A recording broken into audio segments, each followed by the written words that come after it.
Bismillahirrahmanirrahim. Assalamualaikum warahmatullahi wabarakatuh.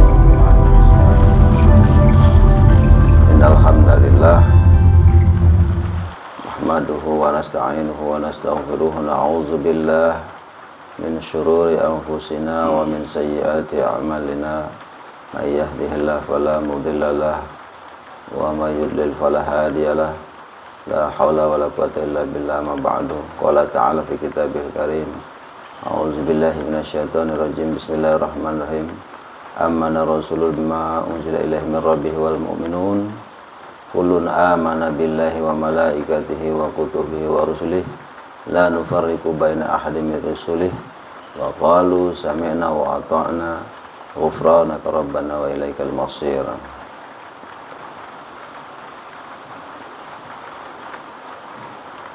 A'udzubillahi minasyaitonirrajim. Bismillahirrahmanirrahim. Alhamdulillah, kita bersyukur kehadirat Allah Subhanahu wa taala atas limpahan rahmat dan hidayahnya, inayahnya, limpahan nikmat iman dan Islam, kesehatan, nikmat hidup, sehingga dengan nikmat-nikmat tersebut kita bisa menjalankan aktivitas mencari nafkah untuk keluarga, ya, bekerja, hingga malam ini kita bisa menghadiri majelis ta'lim yang insyaallah dibarokahi, dirahmati oleh Allah Subhanahu wa taala. Amin ya rabbal alamin. Salawat serta salam senantiasa tercurah kepada junjungan kita Nabi Agung Muhammad sallallahu alaihi wasallam. Semoga kita senantiasa diberikan kekuatan oleh Allah Subhanahu wa taala untuk tetap menjalankan segala perintahnya, kemudian menjalankan sunnah-sunnah Rasulnya hingga akhir hayat kita, sehingga husnul khotimah. Amin ya rabbal alamin. Ma'asyiral muslimin rahimakumullah. Jamaah pengajian yang dirahmati Allah Subhanahu wa taala, minggu yang lalu kita sudah membahas tentang iman kepada Allah Subhanahu wa taala. Semoga apa yang kami sampaikan tentang keimanan kepada Allah menambah keimanan kita kepada Allah Subhanahu wa taala, sehingga dalam menjalankan kehidupan ini betul-betul lillahi ta'ala, karena kita sudah mendengar, meresapi, memikirkan, tafakkur, sehingga sampai ke hati sanubari kita akan iman kita kepada Allah Subhanahu wa ta'ala, sehingga iman tersebut tidak hanya sebatas di lidah saja, hanya sebatas di lisan saja, namun keimanan kepada Allah tersebut kita bisa menerapkan dalam kehidupan kita, sehingga langkah kita, ucapan kita, niat kita betul-betul lillahi ta'ala dalam menjalani kehidupan ini. Ibadah kita betul-betul dilandaskan karena mengharap ridha Allah Subhanahu wa ta'ala, karena tidak ada amal ibadah yang kita lakukan yang bukan karena Allah. Kita bisa berbicara, bergerak, kita bisa melangkah, bahkan hidup ini karena dihidupkan oleh Allah Subhanahu wa taala. Insyaallah kalau sudah lillahi taala, tidak ada perbuatan yang tidak baik yang kita lakukan. Semua perbuatan kita mulai dari bangun tidur sampai tidur lagi tercatat oleh Allah Subhanahu wa taala merupakan amal kebaikan kita, amal ibadah kita di sisi Allah Subhanahu wa taala. Kalau bahasa syatariyah yang kita uraikan minggu lalu itu adalah martabat sab'ah. Martabah sab'ah artinya martabat itu artinya apa ya? Bisa dibilang jenjang gitu. Martabat itu bisa jenjang atau derajat atau urutan, 7 urutan dalam mengimani Allah. Baik melihat Allah, merasakan, mendengar, itu ada 7 tingkatan. Jadi mulai dari kita mengimani makhluknya, mengimani af'alnya atau perbuatan Allah, ya, mengimani sifat-sifat Allah atau asma Allah, sifat-sifat Allah, mengimani pergerakan atau gerakan ruhullah, mengimani nurullah dan nur Muhammad sampai kepada zatullah. Ya, kita imani semuanya. Insyaallah kalau sudah demikian, apapun yang kita lakukan di dunia ini berdasarkan lillahi ta'ala la haula wa la quwata illa billahil aliyil azim. Ma'asyiral muslimin, jamaah pengajian yang dirahmati Allah, malam ini insyaallah kita membahas rukun iman yang kedua, yaitu iman kepada malaikat Allah. Mari kita awali dengan syahadat dan istighfar. Asyhadu an la ilaha illallah wa asyhadu anna Muhammadar Rasulullah. Allahumma salli ala sayyidina Muhammad wa ala ali sayyidina Muhammad. Astaghfirullahalazim, astaghfirullahalazim, astaghfirullahalazim. Innallaha ghafurur rahim. La haula wa la quwata illa billahil aliyil azim. Beriman kita kepada malaikat-malaikat Allah atau malaikat-malaikat yang wajib kita ketahui dalam syariat Islam itu ada 10 malaikat yang wajib kita ketahui. Mulai dari malaikat Jibril, Mikail, Israfil, Izrail, Munkar, Nakir, Raqib, Atid, Malik, dan Ridwan. Itu ada 10 jumlahnya yang wajib kita ketahui, ya. Yang lainnya mungkin tidak terhingga malaikat-malaikat Allah, ya, baik yang ada di dalam diri kita menjaga alam ini sampai malaikat-malaikat yang menjaga aras atau menggotong aras dan yang lainnya. Malaikat Jibril kita kenal adalah malaikat yang menyampaikan wahyu. Mulai dari zamannya Nabi Adam sampai Nabi kita Muhammad SAW, malaikat Jibril bertugas menyampaikan wahyu dari Allah Subhanahu wa Ta'ala. Apapun yang Allah sampaikan untuk nabinya, maka malaikat Jibril lah yang menyampaikan. Tidak ada rasulnya yang langsung mendapatkan wahyu langsung dari Allah, itu berantaranya adalah malaikat Jibril. Kemudian Mikail itu adalah malaikat yang mengemban tugas untuk menyampaikan rezeki untuk makhluk Allah. Makhluk Allah mulai dari para malaikat, para nabi, para aulia, ulama, kemudian makhluk Allah yang berupa hewan, tumbuhan, manusia pada umumnya, bahkan setan, jin, dan yang lain-lainnya. Itu semua makhluk Allah, rezekinya, ya, disampaikan oleh malaikat Mikail. Kita lihat, ya, malaikat Mikail dalam menyampaikan rezeki dari berbagai cara, berbagai sisi, dan dari berbagai arah. Hanya Allah yang mengerti. Dan insya Allah kalau kita sudah mengimani, kita tidak akan iri, dengki kepada tetangga. Karena apa? Rezeki yang Allah sampaikan kepada kita tidak mungkin sasar, tidak mungkin salah. Ya, tidak ada ceritanya Allah kesasar dalam menyampaikan rezeki. Jibril, Mikail, kemudian Israfil adalah malaikat yang ditugaskan Allah untuk meniup sangkakala nanti, ya, peniupan sangkakalanya pada saat yaumil kiamah. Itu ditugaskan kepada malaikat Israfil. Israel adalah bercabut nyawa, dan seterusnya kita mengetahui tugas-tugas para malaikat yang wajib kita imani sampai kepada malaikat Ridwan, yaitu malaikat yang menjaga surganya Allah Subhanahu wa Ta'ala. Itulah malaikat-malaikat yang wajib kita ketahui secara syariat. Namun lebih daripada itu, kita juga mengimani malaikat-malaikat ini dari sisi torekoh. Jadi kita sudah percaya kepada malaikat-malaikat tersebut, namun bagaimana aplikasinya, penerapan dalam kehidupan kita sehari-hari mengimani para malaikat tersebut. Contoh misalnya kita melihat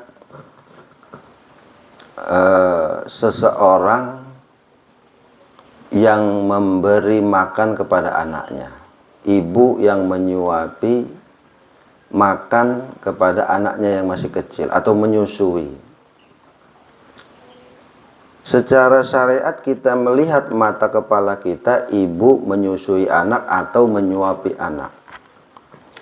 Namun kalau kita lebih teliti lagi, ya, kita melihat malaikat Mikail menyampaikan rezeki Allah untuk si anak melalui ibu ini, gitu. Karena apa, yang tugas memberi rezeki itu adalah malaikat Mikail, gitu. Jadi mata kita melihat secara zahir ibu menyuapi anaknya, memberi makan. Tapi kalau lebih kita teliti lagi, Mikail sedang menyampaikan rezeki kepada anak tersebut.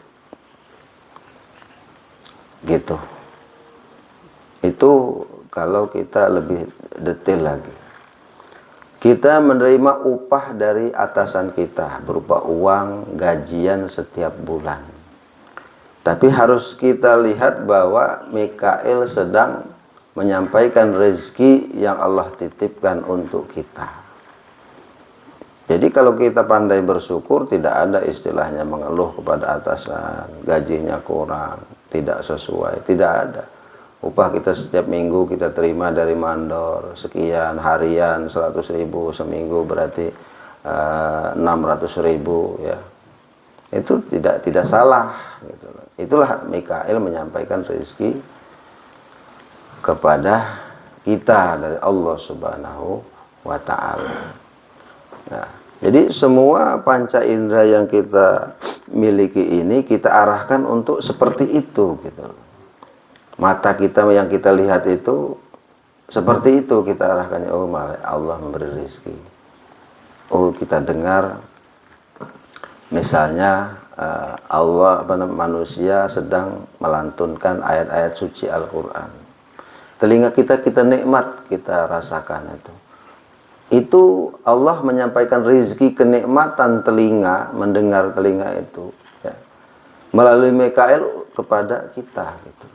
Kenikmatan mendengar tersebut Allah berikan untuk kita, gitu. Kenikmatan berjalan, ya, kenikmatan berjalan kaki bisa sehat, ya, nggak stroke misalnya, kita syukuri karena kita menyadari bahwa kaki ini berjalan ini rezeki dari Allah. Ya, rezeki dari Allah. Kita sadar, gitu. Kaki ini kita sadari bahwa bisa berjalan. Orang lain kena asam urat, kita bisa berjalan, bisa bawa motor, bisa bawa mobil. Kita sadari itu semua rezeki dari Allah. Itu loh. Kita sadari semuanya. Orang napasnya sudah habis, mati, kita masih bisa bernapas. Kita sadari bahwa itu rezeki dari Allah. Termasuk napas ini, hidup ini juga rezeki dari Allah. Gitu. Makanya kalau kita berpikir tentang nikmat Allah, sehingga ada ayat yang berbunyi fabi ayyi ala'i rabbikuma tukadziban, nikmat mana lagi yang kau dustakan, kata Allah. Mulai dari ujung rambut sampai ujung kaki semua nikmat Allah semua. Kalau mau didustakan yang mana lagi? Kalaupun dihisab antara nikmat Allah dengan ibadah yang kita lakukan, masih banyak nikmat Allah. Gitu loh. Sampai kita bisa ibadah pun itu nikmat yang Allah limpahkan kepada kita, gitu. Itu. Jadi pikiran kita, mata kita, telinga kita arahkan untuk sadar bahwa itu adalah semuanya dari Allah, yang Allah limpahkan, Allah titipkan melalui Mikail kepada kita. Ya, kemudian malaikat Israel. Nah, kalau Israfil sudah kita paham lah ya, dia yang meniup sangkakala. Israel, ketika kita melihat ada orang meregang nyawa, ketumbur mobil, kelindas mobil, ya, atau dibunuh sama seseorang, yang kita lihat zahir memang orang itu mati sebab ditumbur mobil, sebab dibunuh sama orang, sebab kelindas, ketimpa batu di gunung dan sebagainya. Padahal itu adalah perbuatan Israel yang mencabut nyawa seseorang itu, yang kita lihat. Cuman Israel itu melalui perantara ketimpa kayu, ketimpa batu, ya, ketumbur mobil, itu perbuatan Israel. Ada yang sedang sholat, tahu-tahu meregang nyawa, itu perbuatan Israel. Macam-macam cara Allah dalam mencabut nyawa seseorang. Itu loh. Nah, itu semua yang kita lihat perbuatan malaikat Israel. Dan seterusnya sampai malaikat Ridwan. Nah, kalau sudah kita menyadari, kita imani, kita melihat, mendengar, berpikir bahwa itu semua adalah perbuatan-perbuatan malaikat-malaikat yang Allah amanahkan kepada para malaikat tugasnya, mulai dari memberi rizki sampai mencabut nyawa kita, mulai dari bangun tidur sampai tidur lagi, sampai nyawa kita dicabut, adalah itu tugas para malaikat. Nah, kalau sudah pikiran kita sudah ke arah sana, menyadari, berpikir itu, tentu akan menimbulkan suatu keimanan di dalam diri kita. Orang yang tidak pernah belajar, ya, orang yang tidak pernah belajar, artinya pikiran kita tidak pernah kita arahkan untuk mencari tahu gitu loh, melalui mengaji seperti ini kan mengarahkan pikiran kita untuk iman kepada Allah gitu loh. Nggak mungkin orang mau beriman kalau nggak ngaji, baca buku, mendengar langsung dari para guru gitu kan. Nah, akan keimanan ini nggak mungkin akan lahir keimanan dalam hatinya. Nah, kalau pikiran kita sudah kita ajak ngaji, belajar, menggali ilmu, ya semacam taklim begini, ini taklim ini dalam rangka mengarahkan pikiran kita, mata kita, telinga kita untuk mengarah kepada keimanan hati. Gitu loh. Jadi setelah kita membaca, oh wajibnya iman kepada malaikat ini ada 10. Kemudian pikiran kita mengetahui dari buku, dari guru, dari teman, baru akan timbul keimanan dalam hati kita. Yakin bahwa itu adalah perbuatan malaikat. Yakin. Sehingga ketika terjadi pembagian rizki ya dari Allah Subhanahu melalui Mikail, tidak ada iri dengki kepada sesama. Bagi beras raskin misalnya, orang dapat, kita tidak, kita iri dengki sama tetangga, enggak ada lagi demikian. Rezeki Allah tidak mungkin nyasar gitu. Ya alhamdulillah saudara kita dapat beras dari pemerintah, syukur. Alhamdulillah saudara kita gajinya sebulan 5 juta, kita 3 juta, bersyukur. Iman akan timbul gitu loh. Masya Allah tetangga matinya kena stroke, Masya Allah tetangga matinya kena jantung, Masya Allah tetangga ketabrak mobil, Masya Allah gitu. Masya Allah semua. Karena apa? Ya itulah cara Allah dalam memisahkan hambanya dari dunia ini. Ya, kita akan iman, akan timbul keimanan kita, keyakinan bahwa itu adalah perbuatan para malaikat-malaikat yang diamanahkan. Dan malaikat Israel juga tidak mungkin salah dalam mencabut nyawa. Malaikat Mikail tidak mungkin salah dalam membagikan rezeki. Ya. Malaikat Mungkar Nakir tidak mungkin salah dalam menanyakan pertanyaan kubur. Raqib Atid tidak mungkin salah dalam mencatat amal kita. Raqib mencatat amal baik, Atid mencatat amal buruk kita. Tidak mungkin salah. CCTV Allah itu luar biasa, tidak mungkin salah. Nah, itu akan timbul setelah kita mengarahkan mata, telinga, mata untuk melihat, ya. Guru sedang menjelaskan, telinga mendengarkan, otak kita berpikir, ya, oh begini ilmu pengetahuan, oh ini keimanan. Akhirnya timbul keimanan dalam hati. Nah, di hati, ya, diimani, diresapi, ya. Qulubul mu'minin baitullah, hatinya orang yang beriman itu rumah Allah. Di situ kita akan bertemu, ya. Rasa kita dengan Allah itu bertemu. Nah, sehingga menimbulkan sir, rahasia-rahasia Allah. Sir itu berupa nanti keimanan yang kuat. Nah, kalau sudah ada sir itu keimanan yang kuat, rasa akan timbul. Nah, rasa itulah timbulnya dari ruh kita. Ruh kita dengan ruh Allah itu, ya, bertemu karena keimanan. Ruh kita itu ketemu, rasa itu, ternyata semua itu dari Allah. Dari Allah melalui malaikat sehingga sampailah kepada kita. Nah, rasa itu rasa makrifat kita kepada Allah. Oh, ini perbuatan malaikat. Jadi ketika melihat seorang ibu menyuapi anaknya, itulah malaikat Mikail sedang memberi rezeki kepada si anak. Akan timbul. Itulah. Nah, kalau sudah mencapai rasa, ya, kalau sudah mencapai rasa, kita mengimani malaikat 10. Kita dalam kehidupan kita aplikasikan, kita terapkan bahwa itu semua adalah perbuatan malaikat. Mulai dari memberi rezeki, mencabut nyawa, mencatat amal baik dan seterusnya, itu kita menyadari gitu bahwa itu perbuatan malaikat. Nah, malaikat itu, ya, itu malaikat itu bukan seperti kita dari 4 unsur tercipta. Malaikat tersebut itu dalam bentuk ruh, ya, dalam bentuk ruh, bukan seperti kita jasad. Jasad kita itu dari tanah, dari api, dari air, ya, kemudian dari udara dipadu menjadi satu, jadilah jasad kita seperti ini, bergerak. Tapi kalau malaikat itu dalam bentuk ruh. Nah, ruh itulah, ruh malaikat itulah yang disebut dengan Ruhul Kudus. Ruh yang suci, yang tidak mungkin bermaksiat kepada Allah. Jadi malaikat itu adalah Ruhul Kudus, ruh suci yang Allah ciptakan memang khusus untuk mengemban amanah Allah dalam segala bidang. Gitu loh. Nah, itu ada di dalam keimanan di hati kita. Dalam hati kita udah tertanam. Oh, itu Ruhul Kudus. Malaikat Jibril Ruhul Kudus, Mikail Ruhul Kudus, Israel Ruhul Kudus, sampai malaikat Ridwan dan semua malaikat-malaikat yang tersebar di alam raya ini adalah semua itu adalah Ruhul Kudus yang Allah ciptakan.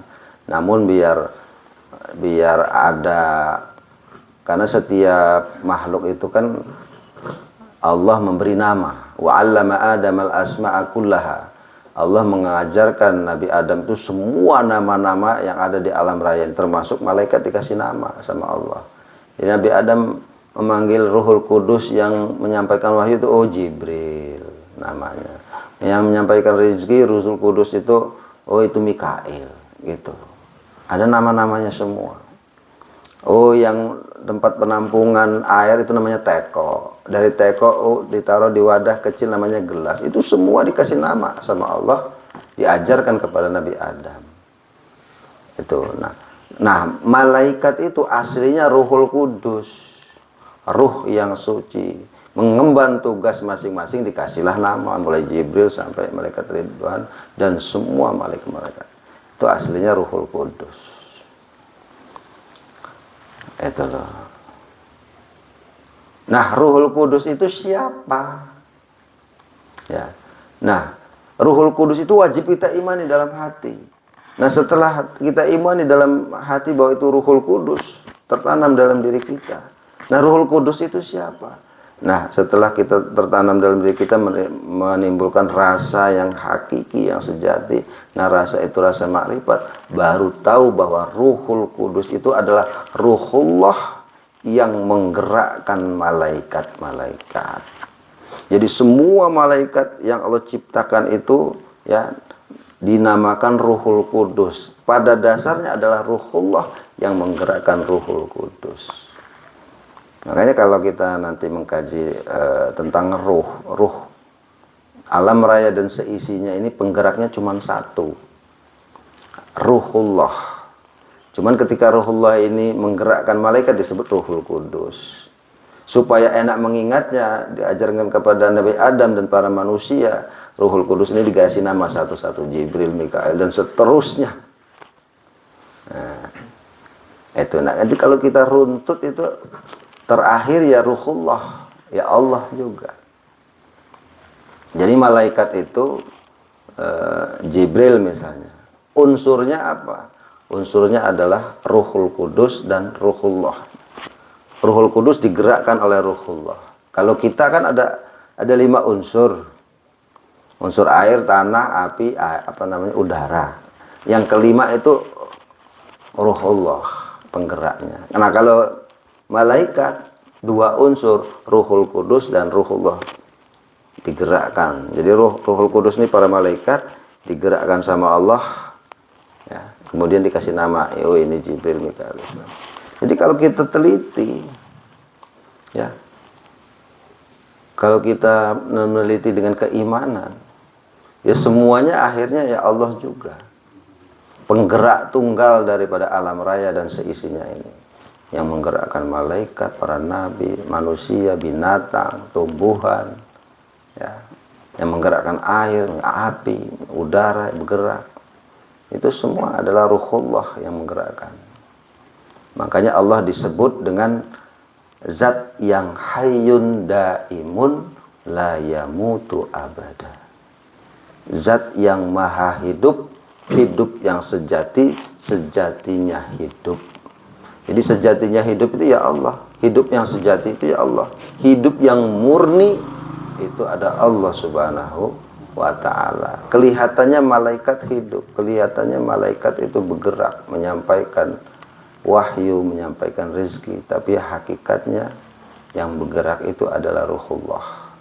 Karena Allah lah yang hayyun daimun la yamutu abada. Semua makhluk Allah binasa. Wa yabqa wajhu rabbika dzul jalali wal ikram.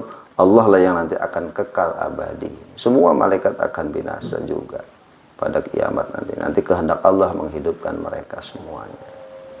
Itu. Jadi iman kepada malaikat, sekali lagi,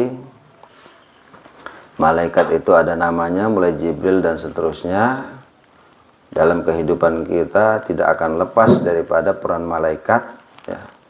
Mulai dari memberi rezeki sampai mencabut nyawa kita, itu sudah harus kita pahami, harus kita imani bahwa malaikat-malaikat itu adalah Ruhul Kudus. Kemudian kita rasakan dalam rasa kita yang sejati, merasa bahwa Ruhul Kudus itu adalah penggeraknya adalah Ruhullah Subhanahu wa ta'ala. Wallahu a'lam bishawab. Wallahu muwaffiq. Wassalamualaikum warahmatullahi wabarakatuh.